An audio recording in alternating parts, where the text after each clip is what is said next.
মই প্ৰথমতে ক'ব খুজিছো যে আমাৰ বাগানপাৰা সমষ্টিৰ 25 নং বাগানপাৰা সমষ্টিৰ ৰেখা বাইদেৱে আজিৰ যিটো পদক্ষেপ বন বিভাগৰ সহযোগত লৈছে, এইটোৰ কাৰণে বাগানপাৰা সমষ্টি ৰাইজৰ হৈ মই মণ্ডলৰ সভাপতি হিচাপে বাইদেউক অশেষ ধন্যবাদ জনাইছোঁ। আৰু বাইদেৱে আগে পিছেও যে এনেকুৱা পদক্ষেপ লৈ থাকে, আৰু লগতে আমাৰ ডিএফও মহোদয়, ৰেঞ্জাৰ মহোদয়কো অশেষ ধন্যবাদ জনালোঁ আমাৰ বাগানপাৰা বিজেপি মণ্ডল কাৰ্যালয়ৰ পৰা।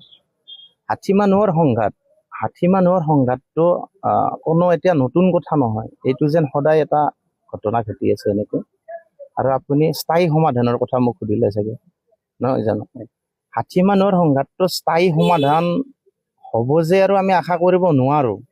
তথাপিতো এটা কথা আমি ৰাইজে বুজি পাইছো, আৰু কিছুমানে সেইটো বুজি পায়ো নুবুজাৰ ভাও ধৰিছে বা চৰকাৰক গালি পাৰা এটা বাহানা লৈছে বা ফৰেষ্ট ডিপাৰ্টমেণ্ট। প্ৰথম কথা হ'ল, আমাৰ হাতী থকা যিবিলাক ঘৰ, সেই ঘৰবিলাক আমাৰ মানুহে দখল কৰিছে, হাবি বননি মানে ভাঙিছে, তহিলং কৰিছে, এইবিলাক কৰিছে। আৰু যাৰ কাৰণে হাতীবিলাক আজি বনাঞ্চলৰ পৰা আমাৰ জনা অঞ্চললৈ আহিছে। এটা গুৰুত্বপূৰ্ণ কথা কৈছে আমাৰ NGOৰ সভাপতি মহোদয়ে। তেখেতসকলৰ অভিজ্ঞতা, NGO ল'ৰাবিলাকে ফৰেষ্টৰ লগত ওতঃপ্ৰোতভাৱে জড়িত হৈ থাকে। কৈছে যে ঘৰৰ ওচৰত আপোনালোকে লাও কোমোৰাৰ খেতি নকৰিব। আমাৰ এতিয়া হাতীবিলাকে যেনেকৈ মানুহে মদ এডিক্টেড হয়, সেনেকুৱা তাৰমানে কোমোৰা লাও এইবিলাকত এডিক্টেড হৈছে।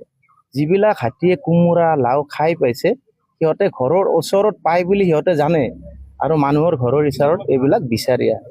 গতিকে তেখেতসকলৰ যিটো আমাক পৰামৰ্শ দিছে, এইটোও আমি ফ'ল' কৰিব লাগে।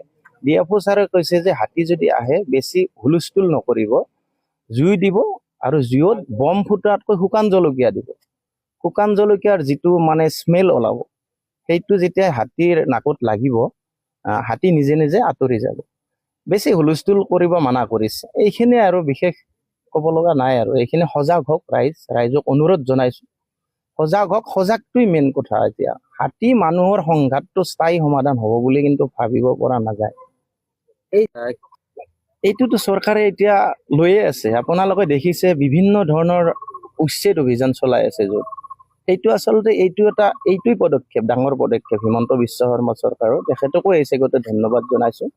তেখেতক এটা অনুৰোধ জনাইছো, যিবিলাক মানুহে বনাঞ্চল ধ্বংস কৰি জনাঞ্চল কৰিছে, সেই মানুহবিলাকক আচলতে উচ্ছেদ কৰা নহয়, একেবাৰে পুলি পখাই উঘালিব লাগে।